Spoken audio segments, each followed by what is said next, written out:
une fois, ils me disent, la semaine prochaine, on achète un terrain dans un métaverse. Et là, j'ai ouvert les yeux comme ça. 3 mois plus tard, ils me disent, t'as vu, John, tes terrains, ils valaient $100, maintenant, ils vaut $400. Et en fait, j'ai découvert une culture, j'ai découvert une société, j'ai découvert un univers politique, j'ai découvert un univers culturel, et j'ai découvert le crypto art. En fait, ils sont en train de créer quelque chose qui, dans 30, 40 ans, 50 ans, sera dans les livres d'histoire. Je pense qu'en effet, quand les marques vont réussir à s'approprier cet outil, ça va devenir quelque chose d'assez puissant et qui va les rendre à terme aussi moins dépendantes des GAFAM. Bonjour à toutes et à tous et bienvenue sur le podcast Storytellers. Aujourd'hui, nous avons le plaisir de recevoir John Karp, une référence dans le monde des NFT.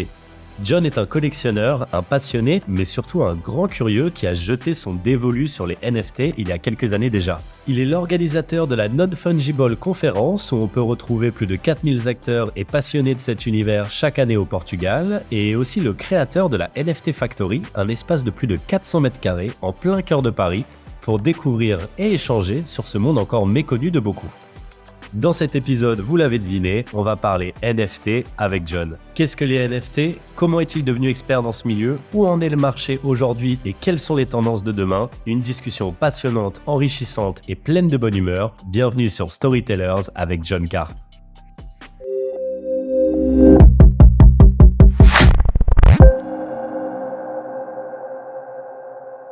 Aujourd'hui, nous avons le plaisir de recevoir John Karp, un passionné de NFT, fondateur de la NFT Factory et bien d'autres. Bonjour John Karp, comment vas-tu ? Salut Jules, ça va ? C'est très bien, très bien. Merci beaucoup d'être là. C'est un plaisir de te recevoir dans le podcast. Plaisir partagé. Et aujourd'hui, on va parler NFT. Alors, principalement, enfin même on va parler quasiment que de ça, parce que c'est un petit peu ton sujet de prédilection.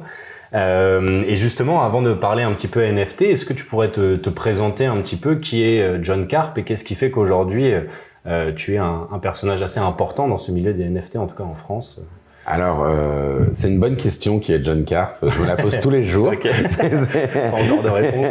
Mais bon, je vais essayer de trouver des réponses prochainement. Mais ce que je sais, c'est que j'ai commencé mon parcours avec une première société que j'ai co-créée qui s'appelle Be My App. C'est là, avec cette société, d'ailleurs, j'ai eu la chance de rencontrer les fondateurs de Fastory il y a un petit bout de temps déjà. Ouais.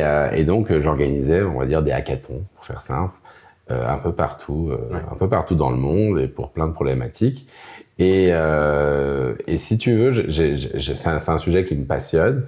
Mais au début du confinement, je me suis retrouvé un petit peu à la maison, à organiser des hackathons toujours en remote. Mais à un moment donné, j'ai pris un petit peu de recul et en parallèle, finalement, j'ai commencé à découvrir cet univers des NFT. Comment je l'ai découvert, c'est assez drôle. J'organisais en fait un événement, parce que je faisais ça, un événement tech sur les cryptos. Ouais. J'en faisais de temps en temps, je connaissais déjà la blockchain. T'étais déjà un petit peu là-dedans quand même. En faisant des hackathons, on croisait les sujets d'innovation qui sont déjà l'intelligence artificielle dont on parle beaucoup maintenant, la blockchain, la XR, enfin les mixed realities, et plein d'autres sujets innovants qui étaient appréhendés déjà par tout le monde, puis par les grands groupes en se disant comment on va pouvoir utiliser cette technologie. Donc j'avais fait plein d'événements sur la blockchain, mais sans vraiment être un crypto fan. Je le voyais plus comme une techno parmi d'autres qui présentait de l'intérêt. J'étais pas moi-même piqué par un virus particulier. Okay.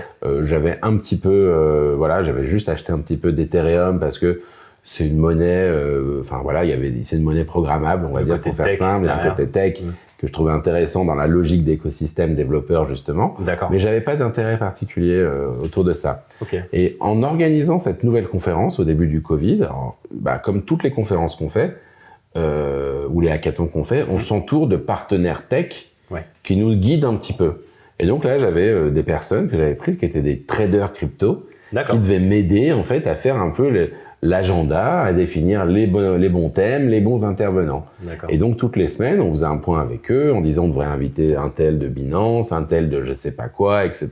Okay. Mais surtout, on avait des petites discussions, des small talk, on va dire, de début de réunion, où moi j'aimais bien, c'était mon sujet, je disais, alors on achète quoi ? On achète de l'Ether, on achète... investisseur au début, en fait, il y avait vraiment ce côté investisseur. En fait, j'étais pas vraiment, c'était plus pour parler que pour investir, pour être honnête.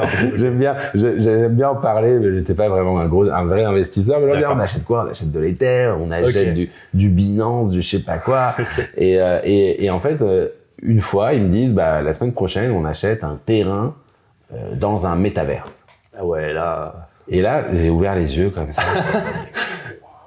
J'étais genre, non, mais en fait, dès que c'est un peu bizarre, je pense que c'est là justement le fait de travailler dans cet univers. Dès que t'as un truc un peu barré, moi ça me donne envie.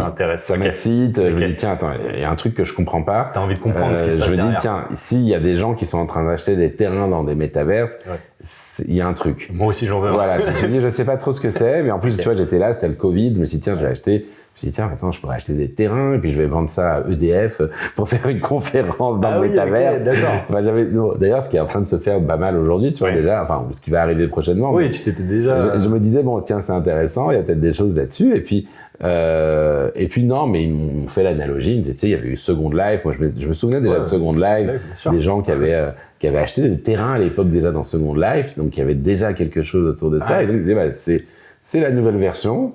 Ça arrive, tu peux acheter un terrain, ça s'appelle Sandbox, c'est la première fois qu'ils vendent des terrains. Quand tu possèdes un terrain, tu vas pouvoir l'exploiter, tu vas pouvoir créer des choses dessus, le louer, le vendre. Tu vas devenir un vrai propriétaire terrien, mais dans le métaverse. Et donc, tu vas pouvoir avoir tous les attributs de propriété grâce à cette technologie qu'on appelle le NFT. Donc, je découvre ça, je me renseigne, je me dis OK. Et je me retrouve la semaine d'après. J'ai installé un wallet sur mon ordi, enfin, je me suis fait le truc, tu vois. Je me retrouve la semaine d'après, là, sur mon ordi, prêt à acheter mes terrains, tu vois. Et en fait, ils avaient créé une sorte de groupe WhatsApp avec tous leurs potes, tu vois. Et ils me disent, on te fait rentrer dans le groupe, comme ça, t'as les bonnes infos et tout. Et je vois des petits points jaunes qui clignotent sur une carte et j'achète $100. J'achète $100. Et tu vois, ça durait comme ça pendant 4 jours, et j'arrivais à acheter 2 terrains par jour, tu vois, j'étais content, tac, $100. Et en fait, sur WhatsApp, à chaque fois que je sais pas pourquoi, j'achetais, et j'étais le seul du groupe. À chaque fois, les gars me disaient, ah, bravo, John, t'es trop fort et tout. Et je me dis, ça pue, là. C'est exactement ça. C'est exactement, je me dis, putain, mais les gars m'ont arnaqué. Ah oui, d'accord. En fait, ils ont créé un petit site, ils se sont dit, on va se faire John, on va lui prendre son argent, et en fait, on va le grappiller. Donc, au bout de 4 fois, j'ai dit, bon, ok, je pense que je vais pas aller au bout de ce truc. D'accord. Je vais passer à autre chose. Merci, au revoir. Et c'est vrai que j'ai un peu oublié, tu vois. Je me suis dit, voilà. Jusque, c'est vrai, je pense que c'était 2-3 mois plus tard. D'accord. On rediscute comme ça, justement. Ils disent, t'as vu, John, tes terrains, ils valaient $100, maintenant, ils vaut $400. Alors, moi, je comprends encore moins. On me dit, ah bon, mes points jaunes, là, que quoi? Et en fait, c'est là que j'ai vraiment creusé. C'était vraiment, tu vois, j'ai vraiment creusé le sujet. J'ai commencé à me dire, qu'est-ce qui se passe? Et j'ai découvert, en fait, ce qui allait vraiment m'intéresser ensuite, c'était le monde artistique. D'accord. En fait, tu vois, donc en creusant les métavers, je suis arrivé avec ça, j'ai creusé les métavers, j'ai creusé, en fait, et j'ai découvert, en fait, ce monde, c'est vraiment le monde du Web3. Et moi, je l'ai vraiment perçu comme dans les films, tu vois, ou dans les films où à un moment donné, ils rentrent dans une armoire et ils découvrent un monde fantastique merveilleux, tu vois, où ils tombent dans le terrier du lapin blanc, c'est ça, tu vois. Moi, j'ai vraiment dit, tiens, en fait, tout ça, ça existe. Tous ces gens, et j'ai découvert des génies, mais incroyables, qui justement bossaient pour les GAFAM et qui maintenant travaillaient dans des DAO, tu sais, dans des Decentralized Autonomous Organization, tu sais, c'est comme des startups, sauf que, en fait, les gens, c'est une organisation horizontale, dans laquelle, en fait, chacun est rétribué à la hauteur de ce qu'il fait dans le projet. Où chacun va toucher des jetons, en fait, qui lui permettent de voter à l'intérieur du projet en fonction de leur travail. Et ces jetons, ils peuvent les revendre aussi éventuellement. Donc, c'est plein d'expérimentations un peu qui définissent peut-être comment on travaillera dans 50 ans, tu vois. Plein de gens qui travaillent sur plein de principes qui remettent en question, justement, tous les principes qui ont été construits depuis le début d'Internet. Et en fait, j'ai découvert une culture, j'ai découvert une société, j'ai découvert un univers politique, j'ai découvert un univers culturel, et j'ai découvert le crypto art. Et donc, ce truc-là, en fait, je me suis dit, mais attends, c'est ça, toujours, et puis toujours avec, au départ, un peu investisseur quand même, tu vois, en me disant, attends, là, là, il se passe un truc, là, il y a des artistes qui sont, selon moi, des génies. En fait, il y a des artistes qui sont, selon moi, peut-être les nouveaux Warhol, les nouveaux Basquiat, même les nouveaux De Vinci, tu vois, qui sont les artistes qui parlent on va dire, à ma génération. Alors, ma génération, je suis un peu vieux même pour cette génération, mais malgré tout, les artistes du numérique. Artistes 2.0 presque, quoi. Bah ouais, les nouvelles... 3.0. Ouais, en fait, les artistes de ton époque. Ouais. Tu vois, comme je pense qu'il y a 30 ans, quand les gens ont posé du street, ils ont parlé à une nouvelle génération. Comme quand Warhol est arrivé avec des boîtes de conserve, il a parlé à son époque. Et à chaque époque... Et d'ailleurs, comme les impressionnistes qui sont arrivés parlaient eux-mêmes à des jeunes générations avec leur nouvelle représentation. Et en fait, je me suis dit, mais c'est l'histoire de l'art, d'avoir quelque chose qui est considéré par la plupart des gens comme tout sauf de l'art. Et en fait, ils sont en train de créer quelque chose qui, dans 30, 40 ans, 50 ans, sera dans les livres d'histoire. Parce que c'est le numérique, on vit dans le numérique, on mange du numérique. Et tu as des milliers de disciplines qui ont été apportées par ces outils du numérique. Des gens qu'on appelle des graphistes, des designers, des 3Distes, des développeurs en AI, des algorithmiciens, ou je vais dire ça pour faire simple, des codeurs, en fait, font des métiers de création. Et comme dans tous les métiers de création, c'est vrai que tu as des gens qui bossent dessus. Tu peux être peintre en bâtiment ou tu peux être peintre artistique. Ouais, bien sûr. Et donc, ces outils ont permis, en effet, tous les jours dans les boîtes, eh bien, on fait on va dire, du travail en utilisant ces outils. Mais grâce à ces outils aussi, un ensemble de disciplines artistiques s'est développé. Et c'est beaucoup plus puissant que juste l'invention, peut-être, comme tu as eu il y a un siècle et demi, de l'appareil photo, qui était une catégorie d'art qui est née, ou du cinéma. Là, tu as le numérique. Et pour moi, c'est l'appareil photo et le cinéma x 100. Ouais, ça démultiplie. Et donc, si tu veux, les pionniers de l'art numérique sont là, tu les vois, tu commences à identifier plein de familles, parce qu'évidemment, ça veut tout et rien dire, justement, je t'ai déjà dit. T'as des gens qui créent des trucs par intelligence artificielle, t'as de l'art, justement, génératif, un algorithme aléatoire qui va créer des œuvres, t'as des gens qui font de la 3D, t'as des gens qui font du collage, t'as des gens qui font de la photo, justement. Et en fait, chacun, et puis surtout, t'as plein de mécaniques un peu plus complexes, qui sont des mécaniques justement qui impliquent la communauté, des œuvres qui évoluent quand elles changent de propriétaire, des œuvres qui justement vont changer en fonction de plein de facteurs de dev, de la météo, de choses, et tu dis mais attends, là il se passe quelque chose, là je suis en train d'assister à un moment d'histoire, donc je vais me payer un barrel pour 500 balles. Donc c'est ça un peu aussi le truc, tu vois. Ouais, d'accord. Et donc j'ai commencé à mettre dedans, puis en fait plus tu rentres dedans, c'est comme ils disent tous, c'est come from the money, stay for the art, or come from the money, stay for the community. C'est-à-dire qu'à la base, tu as un intérêt financier, puis tu te rends compte en fait que tu veux faire ta vie là-dedans, parce qu'en fait c'est une révolution. Tu te dis, je vais être dedans pendant les 20 prochaines années parce que ça me fait vibrer, parce qu'en effet, tu as des gens qui sont en train de tout inventer, et je pense que les pionniers d'Internet dans les années 90 ont vécu la même chose, tu vois. Un monde de possibles, un monde d'imaginaire, et tu dis tout est possible. On a cette nouvelle techno qui est un enabler, qui va permettre justement de restaurer un peu cet esprit pionnier qu'il y avait dans Internet, et donc tout est possible. Ouais, c'est ça, ça ouvre un champ de possibilités qui est énorme. Ça ouvre un champ de possibilités, puis ça permet, puis en fait il y a une réflexion intéressante autour de ça en tout cas. Et donc en creusant un peu le sujet, en collectionnant, en fait je suis arrivé juste assez tôt avant que ça devienne à la mode. Ok, d'accord. Ce qui t'a permis d'être un petit peu en avance et donc j'étais un peu en avance sur le sujet, j'avais déjà ma petite collection, et donc quand ça a commencé à prendre un petit peu, c'était début 2021, j'ai commencé à avoir plein de copains qui m'appelaient « Attends, c'est quoi? Qu'est-ce qui se passe? Explique-moi, fais ci, fais ça ». Et donc je commençais à leur expliquer au téléphone, puis à force d'expliquer au téléphone, je me suis dit « Bon, attends, là, je n'arrive plus à bosser ».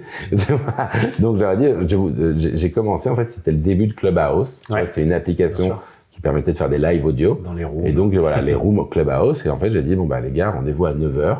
Demain, on va parler. Et donc, j'étais avec mon pote Rémi, justement. J'ai dit, tous les matins, on se donne rendez-vous là et on parle de NFT. Et en fait, c'était le début de ce qui est devenu notre podcast qui s'appelle NFT Morning. Qui continue encore aujourd'hui. On a fait 510 épisodes. C'est fou. On prend un sujet et on le déroule tous les matins, avec ou sans invité, pour parler de NFT. Et donc, c'est comme ça qu'on a en fait aussi onboardé une grosse communauté. Qui est de combien aujourd'hui? Tu as une communauté qui est stable sur NFT Morning ou qui est plus regroupée Ouais, t'as fait... alors, c'est compliqué de calculer. Ça dépend comment tu calcules, mais tu vois, ça fait 1 million d'écoutes à peu près l'année dernière. D'accord. Surtout sur l'année. Sur l'année. Okay, après, après, t'as différents niveaux. On va dire que t'as une vraie... Je pense que concrètement, t'as peut-être une centaine de personnes actives qui qui sont là le matin en live, puis ensuite c'est écouté en différé. Bien sûr. Mais t'as quand même une centaine de personnes, tu me dis, qui sont là quand même le matin pour ton podcast quasiment tous les jours. Bon, ça a dû osciller, bien sûr, mais ça oscille pas mal, c'est ça. Ouais. Mais donc en effet, c'est une communauté. Et puis surtout, c'est un point de départ parce que ça a onboardé, ça a permis en fait d'onboarder. En fait, on était, les premiers à faire du contenu francophone sur le sujet, je pense. Ouais. Et donc, tu vois, il y avait que des trucs ricains. Ouais. Et donc, en faisant un contenu francophone, ça a onboardé en fait beaucoup de gens. Et c'est ce que me disent les gens aujourd'hui. C'est la meilleure des choses qui peut t'arriver quand tu fais ce genre de choses. Donc, ils disent, j'ai commencé les NFT avec toi, grâce à toi. J'ai commencé mes œuvres en écoutant NFT Morning, où j'ai commencé à collectionner, où j'ai créé ma start-up. C'est un milieu qui est très riche avec plein de différentes choses, tu vois. Ça mélange l'art, le gaming, justement ce monde des métaverses, le monde des collections, le monde de la mode. Ouais. Donc il y a plein de monde qui se mélange à l'intérieur. Et donc il y a plein de gens, ça a été un peu un point de départ pour eux. Et c'est pour ça qu'on parle de la communauté, t'as ceux qui écoutent, t'as les gens moins actifs qui sont derrière venus à des événements qu'on a organisés. Okay. En parallèle, c'est vrai qu'on a lancé un livre qui s'appelait NFT Révolution, qui était aussi cette logique de démocratiser au maximum. Tu vois, je l'ai écrit pour mon père, le livre, en mode. D'accord. Je veux que mon père comprenne les NFT. Tu vois. D'accord. Et il a à peu près. Il me dit qu'il comprend rien, mais il comprend. Donc ça va, réussite alors, ça va. Okay. Donc et voilà, c'est vraiment ce côté. Faire venir des gens dans l'univers des NFT. Et en fait, on a lancé ce podcast, si tu veux, une semaine avant que Beeple, donc l'artiste Beeple, fasse cette vente un peu qui a marqué le coup d'envoi, si tu veux, des NFT, et a vendu cette œuvre qui s'appelle 5000 Days chez Christie's pour 70 millions de dollars, qui a été le moment où les médias ont commencé à parler des NFT. C'est-à-dire, c'est quoi ce délire là? Qu'est-ce qui se passe? Et donc nous, on avait fait le podcast une semaine avant, donc on avait déjà fait 5-6 épisodes. Le premier épisode d'ailleurs qu'on fait, c'est on fait des paris sur combien va être vendu l'œuvre de Beeple à Christie's, tu vois. Okay. Et donc, si tu veux, je pense qu'il y a un côté timing. Ouais. Si tu veux, c'est comme si vraiment, tu vois, là, en effet, je pense qu'on a un peu surfé une vague et qu'on sait pas trop comment, mais on s'est vraiment levé au moment où la vague, elle venait, quoi, tu vois. Trop bien. Donc, c'était assez, donc il y a ce côté timing qui a fait que c'est tout très, très vite. Ouais. Il y a une communauté qui a pris et très, très vite, du coup, on a fédéré cette communauté autour de différents projets. Donc des événements d'un côté, et du coup en faisant plein de petits événements, ça nous a amené à 2 projets majeurs. Un qui est la NFT Factory, dont on reparlera un petit peu après. Voilà, et un autre qui est la Non-Fungible Conference, qui est un autre projet aussi. Donc je reviens, qui se passe à Lisbonne tous les ans, exactement. Très bien. Bah ça, on va en parler un petit peu plus tard. Je t'ai dit que je parlais beaucoup. Mais... Ah non, mais c'est un grand plaisir, c'est avec plaisir. Mais justement, chaque chose en son temps, comme ça, je te garde un petit peu, on garde d'autres informations pour la fin encore. Mais c'est une belle présentation, c'est très intéressant parce que justement, il y a ce côté très pédagogique aussi que tu n'étais pas forcément obligé d'avoir. C'est-à-dire que quand tu as découvert un petit peu ce milieu-là et que tu as vu toutes les possibilités, tu aurais très bien pu aussi te garder ça pour toi et essayer de créer ton petit truc de ton côté. Et le fait que tu en aies fait profiter à autant de monde, je trouve ça intéressant et c'est plutôt bien parce qu'on a besoin de pédagogie aujourd'hui. On le voit avec les IA, comment ça explose depuis quelques mois. On se rend compte qu'on entend de tout et n'importe quoi, que les gens font tout et n'importe quoi avec. Donc, je pense que de la pédagogie, c'est quand même crucial. Et justement, par rapport à ça, les NFT, on entend beaucoup de choses dessus, en bien, en moins bien, beaucoup de moins bien sur ces quelques dernières années. Ça va aussi avec la crypto, forcément, la crypto aussi qui a eu ses hauts et ses bas, dont des très gros bas aussi, parce que les gens vont souvent associer les deux à tort ou à raison. Comment toi tu vois les NFT aujourd'hui, malgré justement tous ces scandales, on va dire, il y a eu du bon, il y a eu du moins bon, hein, bien sûr, mais comment tu vois l'évolution aujourd'hui et où ça en est aujourd'hui les NFT? Est-ce qu'on devrait croire l'opinion générale, on va dire, qui va penser que les NFT, voilà, c'est quelque chose de dangereux, ou c'est quelque chose, il y a des scandales, ou c'est quelque chose qui oscille énormément, versus les gens comme toi qui aujourd'hui vont encore faire des conférences dans lesquelles il y a des milliers de personnes qui vont venir, qui vont vouloir s'intéresser, qui vont vouloir comprendre, qui vont continuer à investir. Et même toi, tu me disais qu'on a eu encore un record dans une vente il y a quelques semaines encore je sais pas combien de millions. C'était une vente chez Sotheby's justement. Voilà, il s'est vendu en fait. Pour faire simple, le plus gros site d'art génératif s'appelle Artblocks. Ils ont plein de grandes collections les plus grands artistes, on va dire, sont sur cette plateforme. D'accord. Et il y a eu, il y a 2 ou 3 semaines, la plus grosse vente de l'histoire d'Artblocks qui s'est faite sur le second marché pour 5,2 millions.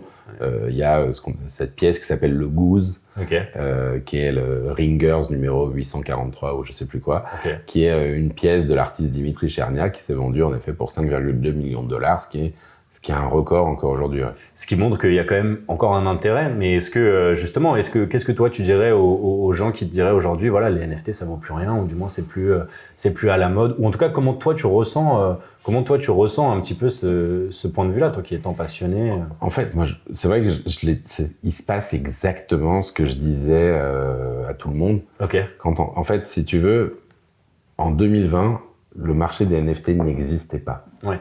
Il n'y avait pas de volume, il se passait rien. En 2021, tu as eu la hype et l'hyper-hype, l'hyper-spéculation, l'hyper-investissement. Et il s'est passé exactement ce qui se passe à chaque fois qu'une nouvelle technologie apparaît. Tu as une bulle qui se crée, une bulle de surinvestissement, de surspéculation, où la porte est ouverte pour tout.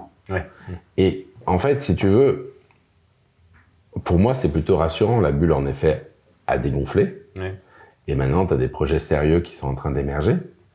Mais si tu veux, quand tu regardes ce côté bulle, tu l'as vécu sur toutes les révolutions. En 80... En fait, si tu veux, c'est marrant parce que je parlais avec Ian Rodger, qui est fondateur de Winamp. Voilà. Winamp, ok, d'accord. Voilà. Et donc, il disait qu'en effet, en 97, tu avais la folie Internet avec des gens qui te vendaient des concepts Internet. Ils te vendaient TikTok, mais en fait, TikTok devait arriver 25 ans plus tard. C'est-à-dire qu'ils te vendaient le concept, mais t'étais pas pro. Tout le monde vendait tout et n'importe quoi, tout le monde s'excitait. Et ce qui s'est passé juste après, c'est exactement la même chose au début des années 2000, quand la bulle Internet a explosé, que tous les gens ont perdu des millions d'euros, mais c'est des millions, des dépôts de bilan dans tous les sens, toutes les startups qui n'existaient plus, des gens ruinés. Et là, ils disaient, à partir de 2000, c'est là que c'était cool. Parce que là, tu avais les vrais qui étaient en train de construire. Tu avais moi, tu avais les Bezos, tu avais les uns, tu avais les autres qui étaient en train de construire ce qui allait arriver, le vrai futur d'Internet. Et au même moment, les médias, tout le monde, ce qu'on appelle le grand public, les médias, disaient Internet, c'est mort. Internet, ça servira jamais à rien. Tu regardes des articles, ils disent oui, bon, faire des recherches, à quoi ça sert? Tu as déjà toutes les informations. En fait, on n'avait pas encore compris le potentiel d'Internet, tu vois. Et on s'était simplement focalisé sur le fait que des gens avaient pris des millions, que des gens avaient perdu des millions, parce que ou qu'il y avait déjà des arnaques, qu'il y avait beaucoup de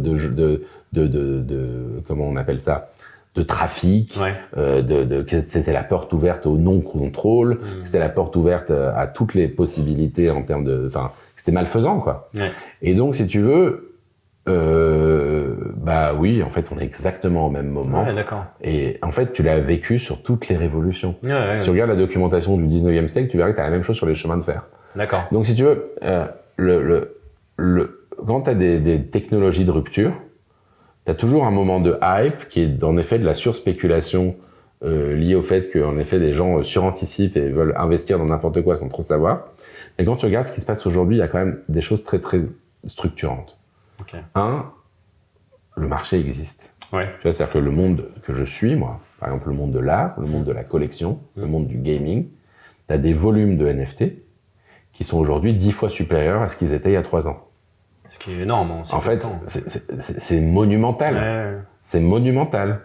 Et moi, je connais tu as des dizaines de milliers de personnes qui, tous les jours, achètent et vendent des NFT. Donc le truc existe, en fait. Et comme je te l'ai dit, tu as des ventes historiques qui sont en train de se passer. En effet, il y avait beaucoup, mais c'est ce que je disais, tout le monde, tous ceux qui étaient dans ce milieu, tous les vrais experts de ce domaine, et c'est ce que je disais à tout le monde, 99,9% des choses que tu vois ne vaudront plus rien dans 5 ans.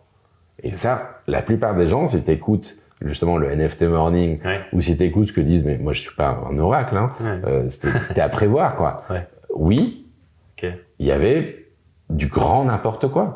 Oui, il y avait plein de gens qui surfaient une vague juste pour un profit à très court terme. Bien sûr. Et par contre, tu vois, par exemple, les gens qui connaissent, même d'un point de vue investissement, si tu avais acheté des NFT à 10 ans, eh ben, tes NFT aujourd'hui ont certes perdu de la valeur parce qu'on est dans un marché baissier, mais on garde des valeurs très très fortes. Ouais, d'accord. C'est le cas des NFT historiques, les CryptoPunk par exemple.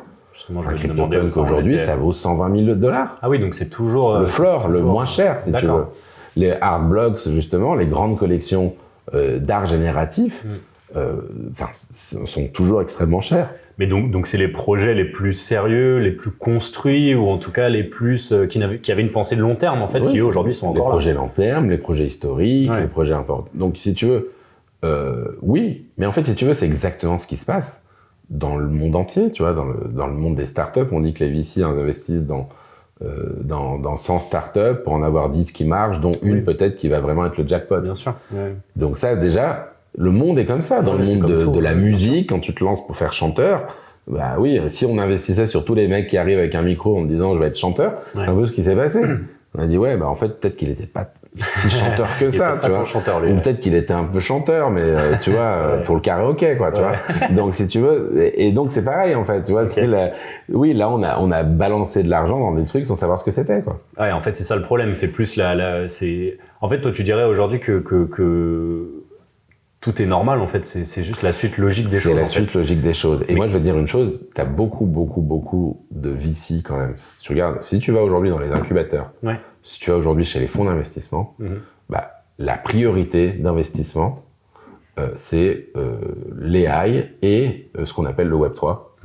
Et le Web3, c'est ça, les NFT, les cryptos. Donc, si tu veux, là, on va voir émerger dans, je sais pas, le temps qu'ils construisent, tu vois.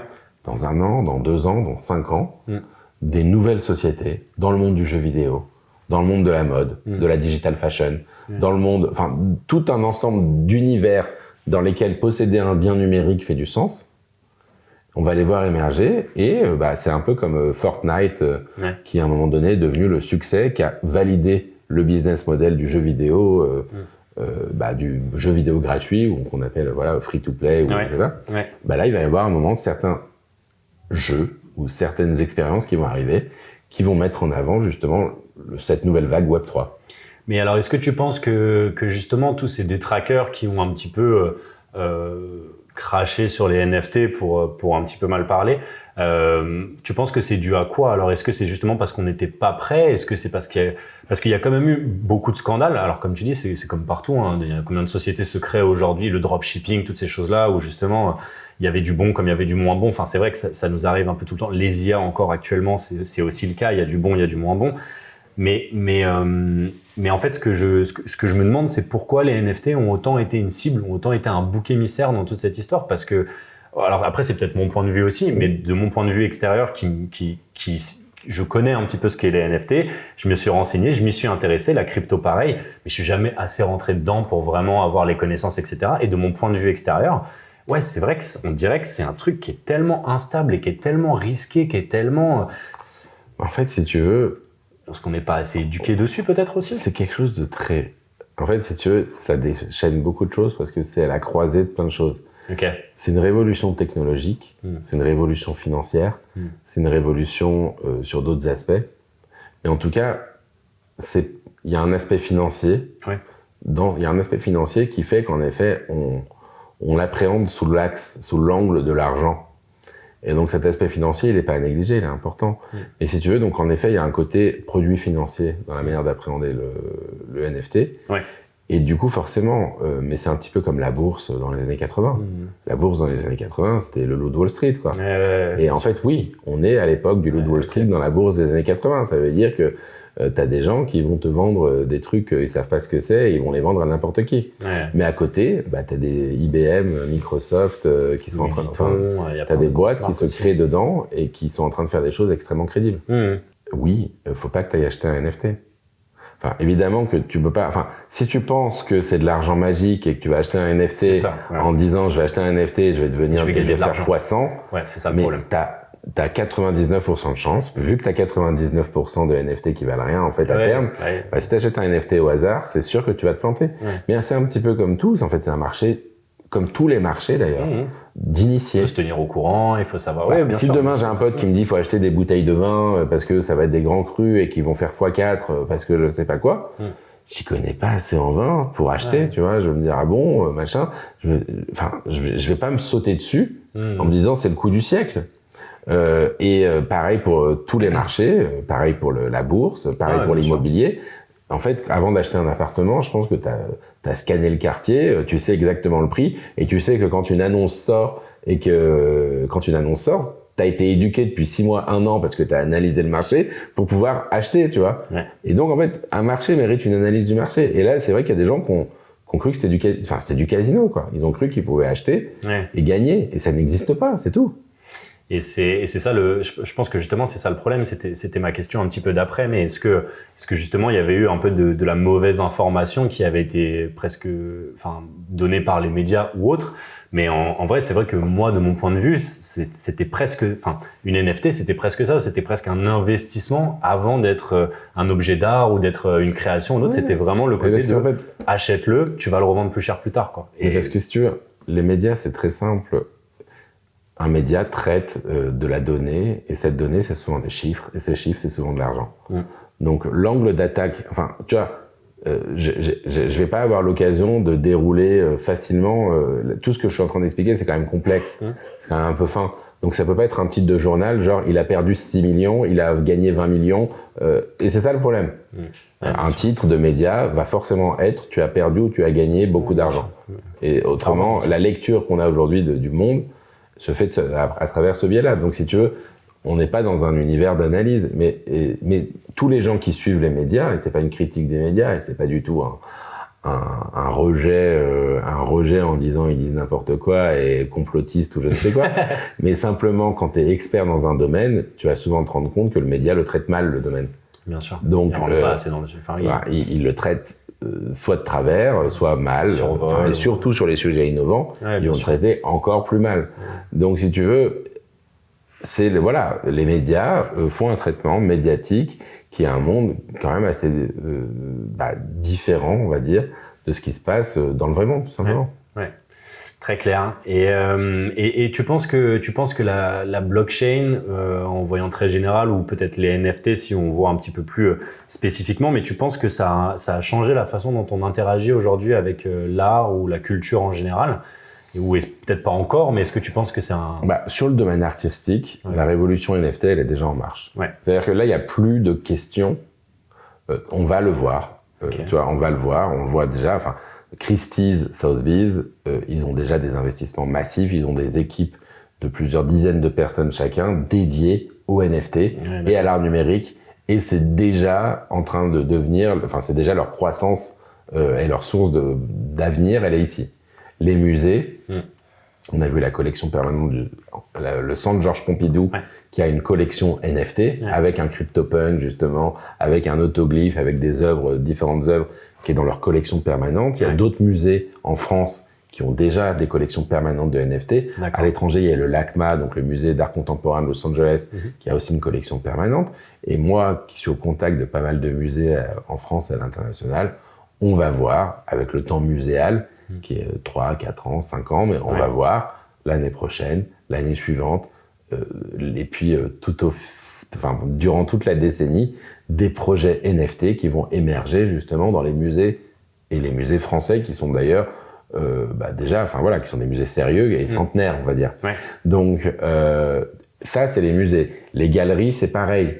Les maisons d'enchères, c'est pareil. Tout le monde s'est mis en marche. Et les artistes, évidemment, sont pas en règle sur le sujet. Donc ça veut pas dire que tout le monde va faire du NFT tout de suite. Ça veut dire que le NFT simplement fait partie du paysage artistique aujourd'hui. D'accord. Et que comme le street art, tu vois, qui est devenu en fait aujourd'hui, quand tu regardes le monde de l'art contemporain, c'est beaucoup de gens qui viennent du street art. Et je pense que l'art contemporain, en effet, dans 10 ans, en fait, à la base, j'imaginais dans 20 ans, mais je trouve que ça va même plus vite que ce que j'anticipais. D'accord. Donc peut-être que dans 10 ans, le monde de l'art contemporain sera essentiellement numérique. En tout cas, je pense que ça fait partie ça sera une composante extrêmement forte. Ça va contribuer, quoi, dans tous les cas. Et quand tu regardes déjà le MoMA, tu comprends quand même que le MoMA, donc quand même qui est le musée d'art contemporain le plus important au monde, à New York, le hall d'entrée du MoMA, donc c'est une œuvre de Refik Anadol que tu peux minter sous forme de NFT. D'accord. Enfin, c'est déjà que tu as pu là, c'est une expérience qui s'est passée là il y a pas très longtemps quoi. D'accord. Donc si tu veux, c'est pas rien quoi. Ouais, bien sûr. Donc c'est plus ce genre de choses dont on devrait entendre parler dans les médias pour au final rassurer et pour au final essayer de. Non mais en fait moi j'ai pas de souci là-dessus parce que moi les médias, enfin si tu veux c'est pas les médias suivent une tendance donc oui. En fait si tu veux, mais c'est comme tout. Enfin tu vois je te parlais des startups quand il y a eu l'explosion du Web 2, du jour au lendemain tout le monde voulait créer son Uber. Tous les entrepreneurs voulaient créer un Uber, tout le monde voulait créer un Airbnb, tout le monde voulait créer des nouveaux services d'intermédiation, si tu veux. C'est ça le truc. Ouais. Et en fait, les gens se rendent pas compte que en fait, ça faisait 7 ans ou 6 ans que des boîtes, les mecs étaient en train de se casser les dents à essayer de créer leur boîte et que personne n'en parlait et qu'on disait qu'Internet, que tu vois, cette vague des réseaux sociaux n'avait pas d'intérêt en fait. Donc si tu veux, t'as du temps et il y a du temps pour se construire. Et puis à un moment donné, le jour où tu auras une de ces boîtes, tu auras des gros succès qui vont exploser, les médias en parleront. Ouais, très bien. Et là, pour parler un petit peu, pour se rapprocher un petit peu des sujets qui nous tiennent à cœur chez Fastory, je voudrais un petit peu voir la relation entre la fan expérience, le storytelling aussi, et les NFT. Parce que, voilà, pour toi, est-ce que comment on peut utiliser les NFT pour favoriser l'engagement parce qu'on sait que ça, comme toi avec le NFT Morning par exemple, on voit qu'il y a une certaine communauté qui s'est créée parce qu'ils veulent en savoir plus, parce qu'il y a de la pédagogie. Les CryptoPunks se reconnaissent un petit peu entre eux parce qu'ils ont leur crypto. En fait, il faut comprendre une chose. Ouais. Moi, c'est ce que je dis souvent déjà. Les marques, en fait, les marques devraient vraiment regarder de très près ce qui se passe. Il y en a certaines qui le font déjà. On a vu il y a 2 semaines, il y a Louis Vuitton qui maintenant vend ses malles, qui est un peu leur produit historique, sous forme de NFT d'abord. Ouais. Et donc, tu achètes un NFT qui te permet de réclamer la malle physique. D'accord, ok. Et donc, et ça leur permet, en fait, si tu veux, c'est plein de problématiques sur les produits très haut de gamme qui est intéressante parce que ça te donne une certaine traçabilité sur qui sont tes acquéreurs, qu'est-ce qu'ils en font, qu'est-ce qu'ils collectionnent d'autres. Ouais. En fait, pour les marques, c'est une nouvelle manière de repenser la donnée. D'accord. Sans posséder de données personnelles. Okay. Et ça, c'est une vraie approche assez intéressante. Mais, donc, ces marques-là, il y en a plein qui se lancent. Faut qu'elles observent qu'en fait des nouvelles marques se sont créées. En fait, c'est des marques Web3 natives. Pour moi, les CryptoPunks, les Bored Ape, qui est une autre collection connue, d'autres collections, les Azuki ou d'autres, sont des nouvelles marques qui se sont créées, des marques Web3 natives, on va dire. Et ces marques, en fait, qui d'ailleurs vendent des objets, vendent des vêtements pour certaines, ou vendent d'autres produits, sont très intéressantes à observer parce que si tu veux, elles gagnent beaucoup de choses. Elles gagnent une relation directe, en effet, avec leurs fans. En fait, la relation directe, c'est ça ce que tu recherches, parce qu'aujourd'hui, tu es dans un monde où la relation des marques avec leurs fans passe par Facebook, Meta, ou Google. Et donc, tu as des intermédiaires tout le long. Et finalement, le meilleur moyen... aujourd'hui, si tu parles à Facebook en leur disant... je dis Facebook, Meta, si tu leur demandes comment je vais parler avec mes fans sur Instagram, ils vont dire, le meilleur moyen, c'est que tu vas acheter de la publicité pour pouvoir targeter les gens qui te suivent. Ouais. C'est quand même un truc de malade. Non, mais attends, c'est un truc de fou, quoi. C'est-à-dire que c'est des gens qui me suivent et je vais acheter de la pub pour pouvoir leur parler, quoi. Ouais, je vois ce que tu veux dire. Et donc, je tire franchement, je tire le trait, mais. Ouais, non, mais oui, c'est. Tout le monde. Comme ça, ouais. Et en fait, tu vas parler à tes clients, la plupart des gens achètent l'option qui leur permet de targeter leurs fans. Ouais, parce que c'est vrai que c'est leurs fans, donc a priori, ils sont intéressés par leurs produits. Mais si tu veux. Donc, mais en fait, il y a un problème d'intermédiation. Ouais, et donc, le Web3 veut travailler, en fait, sur ce côté de désintermédiation et du fait qu'en fait, d'un autre côté, je pense que notre époque demande ça. D'accord. C'est vrai qu'on a parlé à une époque de consomme-acteur. Ouais. Alors c'est un mot que je trouve très vilain, mais si tu veux, je trouve que c'est intéressant le fait que, en effet, je vais prendre par exemple un jeu vidéo. Ouais. Un jeu vidéo, tu vois, moi, voilà, mes enfants, là, et moi je suis un peu joué à Zelda en ce moment. Okay. On passe des heures dessus. Comme beaucoup de gens en ce moment. Voilà. Donc voilà, on passe des heures dessus. Voilà, tu t'impliques dedans, tu collectionnes des objets, tu fais quelque chose. T'as une relation très forte, t'as un émotionnel qui se crée, t'as une commune, et donc t'as envie d'en parler avec d'autres gens. Et en fait, si tu veux, si dans Zelda aujourd'hui les armes que je collecte étaient des NFT. Eh bien, en fait, si tu veux, ma relation avec la marque serait bien serait renforcé. Le jeu serait renforcé. Parce que je serais pas juste quelqu'un qui donne mes heures à Zelda, même si je suis content de donner mes heures à Zelda. Quelqu'un qui donne mes heures à Zelda, mais qui en plus, tu vois, va pouvoir à un moment T, discuter en m'identifiant, en disant, t'as vu, j'ai atteint tel niveau, donc je vais pouvoir discuter avec d'autres gens qui ont atteint tel niveau facilement sur d'autres communautés, sur un Discord, sur une autre plateforme. Je vais pouvoir aussi directement interagir et peut-être demain revendre certaines de ces armes sur le second marché parce que je le mérite peut-être. Tu vois, si j'ai construit un super robot dans Zelda qui est unique, pourquoi je pourrais pas peut-être justement à un moment donné, comme le font les gens de manière un peu informelle, ils revendent leurs comptes, et c'est très complexe. Et si tu veux, tu as quand même une économie qui peut se créer autour de ça. Le fait que je puisse aussi... Enfin, bon, le jeu vidéo, c'est un univers particulier, mais malgré tout, si tu veux, aujourd'hui, les gens investissent beaucoup de leur temps et de leur argent. Aujourd'hui, tu achètes une skin dans Fortnite, c'est 5 milliards par an qui sont dépensés dans Fortnite pour l'achat de skin. Énorme. C'est monstrueux. Cette skin, moi, à un moment donné, les gosses qui achètent des skins dans Fortnite, ils vont se rendre compte dans 5 ans, dans 10 ans, qu'en fait, ils ont rien parce que Fortnite, ils vont dire le skin n'existe plus. Point. À court terme. Et c'est en fait, c'est dommage parce que c'est des vrais objets de collection. Bien sûr. Et tu vois, et je pense que les gens, tu vas avoir des skins qui, dans 20 ans, auraient pu devenir quelque chose qui se trade, qui se garde, qui s'expose, et tu vois. Et donc, c'est ça, en fait, l'univers dans lequel on vit. C'est que, donc, pour le monde du jeu, si tu veux, il y a quelque chose de très fort à mettre en place. Pour les marques, on va dire plus, on va parler de marques plus legacy. L'enjeu, il est très fort. L'enjeu, il est très fort. Ça veut dire que l'essence d'une marque, déjà, il faut comprendre une chose, ça a toujours été de vendre de vendre un univers imaginaire. C'est ça le principe d'une marque. Je te vends un imaginaire. Tu vois, ils ont façonné ce que dit Arnaud la semaine dernière, c'est mon objectif, c'est pas le profit. Mon objectif, c'est pas de vendre plus. Mon objectif, c'est d'augmenter la désirabilité de mes marques. Donc, en fait, l'essence d'une marque, c'est d'augmenter sa désirabilité. Ta désirabilité, en fait, c'est ce qui va te permettre de vendre un t-shirt avec un crocodile, un polo avec un crocodile, et de le vendre, en fait, 10 fois plus cher que vendre le même polo, mais sans le crocodile. Et si tu veux, c'est normal. Enfin, en fait, c'est très bien. Parce qu'en effet, c'est déjà une manière de te reconnaître, en fait, aujourd'hui dans le monde réel. Je porte un t-shirt de skater, je porte un t-shirt de Métallos, je porte un t-shirt, un polo Ralph Lauren. Forcément, c'est un moyen de dire aux gens autour de moi une partie de qui je suis, une partie de ce que je suis, et de pouvoir potentiellement déjà avoir une apparence qui va me donner au premier abord envie. Franchement, je vois quelqu'un qui a un t-shirt d'un groupe de rock que j'aime, et je vais naturellement aller lui parler et naturellement créer ce lien-là. Et en fait, le NFT, c'est ça, en fait. Ça veut dire que c'est juste reproduire dans le monde virtuel le lien que tu vas avoir parce que vous êtes fans ensemble de quelque chose. Et avec un aspect propriété de la donnée, en plus.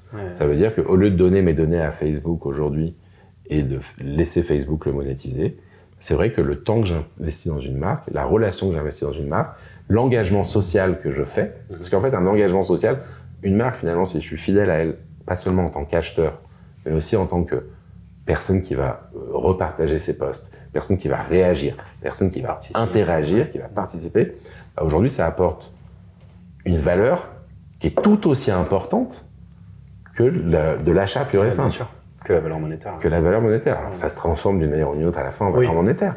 Mais si tu veux, et donc si tu veux avoir une forme de rémunération de l'engagement social, une rémunération du temps que tu t'impliques sur cette marque, des achats. Donc pas seulement la carte de fidélité, mais en fait un ensemble global qui va me percevoir moi en tant qu'acteur qui suis à la fois client et à la fois en fait fan. Et ben finalement c'est tout l'intérêt en fait du NFT aujourd'hui, c'est de pouvoir justement créer une relation où je vais me retrouver avec les gens comme moi, je vais me retrouver avec cette marque, et puis peut-être que même à terme, je vais peut-être en fait tirer une sorte de profit. Il y a un réinvestissement qui va être fait, un remerciement, parce que je vais avoir un jeton, et ce jeton va me donner des accès privilégiés à la marque, parce que j'ai été assez actif, parce que j'ai acheté assez, et donc des accès privilégiés sur des préventes, sur des événements, sur différentes choses. C'est toute la relation qui est en train de s'inventer aujourd'hui, sur peut-être justement des produits exclusifs. Et donc, en fait, si tu veux, c'est déjà ce que font de manière plus ou moins informelle les marques aujourd'hui, avec ces relations ambassadeurs. Oui, avec c'est déjà, voilà. Mais une nouvelle manière en fait, c'est une manière d'avoir des datas claires, transparentes, anonymes sur ce principe-là.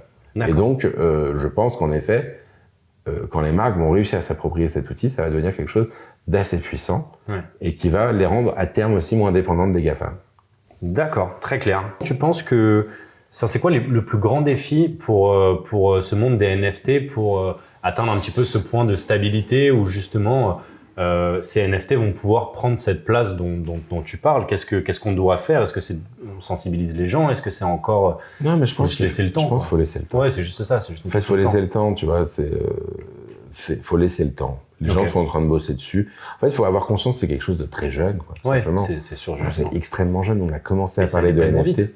C'est aussi. Ça a pris des proportions très rapides, très vite, parce que c'était le post-Covid, parce qu'il y a plein de choses.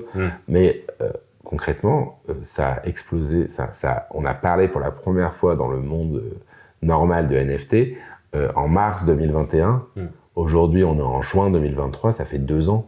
2 ans pour une technologie, c'est rien. C'est tout petit. Quand tu compares avec la réalité virtuelle ou la réalité augmentée, qu'on attend toujours plus ou moins, tu vois ce que je veux dire, c'est que oui, il faut du temps, quoi. Il faut du temps.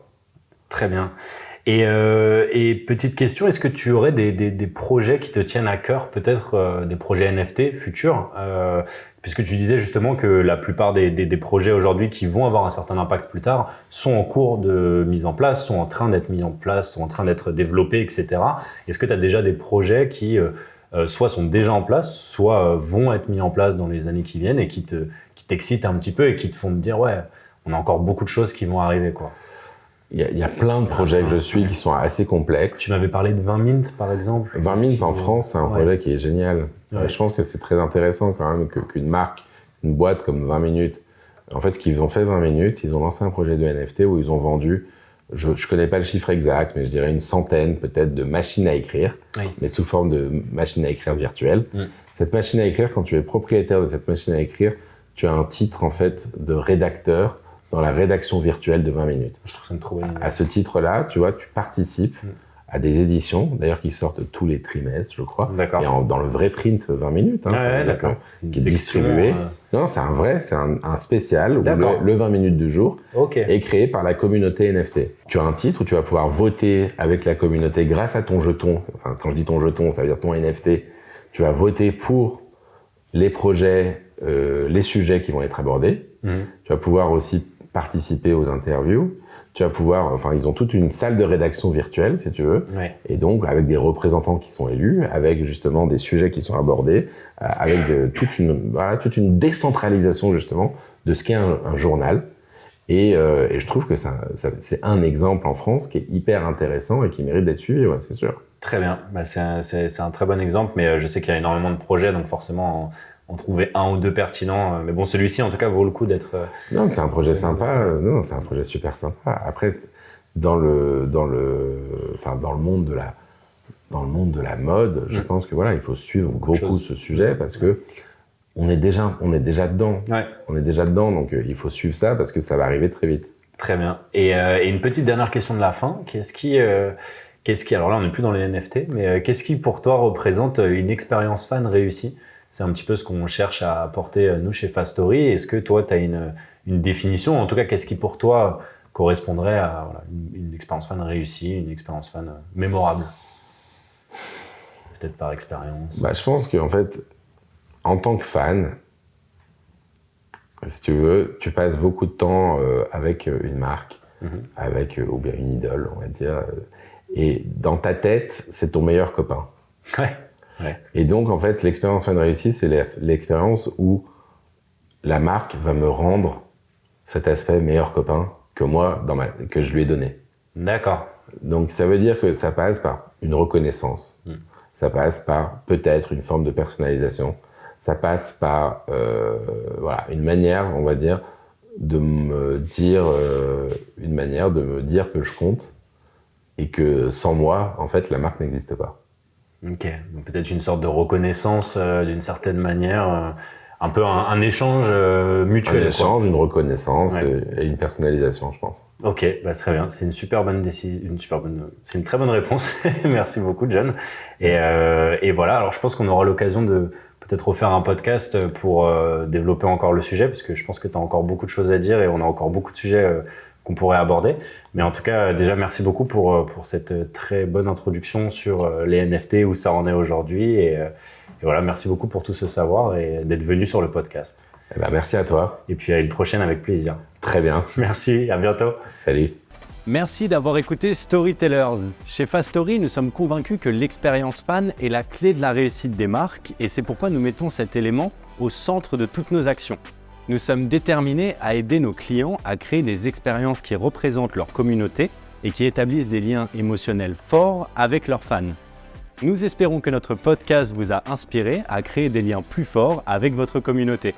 Si vous êtes intéressé pour une démonstration de l'outil Fastory, alors n'hésitez pas à vous rendre sur notre site internet fastory.io pour y découvrir nos nombreuses réalisations. Et comme toujours, si vous voulez en savoir plus sur les bonnes pratiques de l'engagement ou tout simplement échanger à propos du podcast, n'hésitez pas à nous envoyer un petit message sur nos réseaux sociaux @Fastory et surtout à vous abonner à ce podcast. Merci encore de nous avoir écoutés et à bientôt sur Storytellers.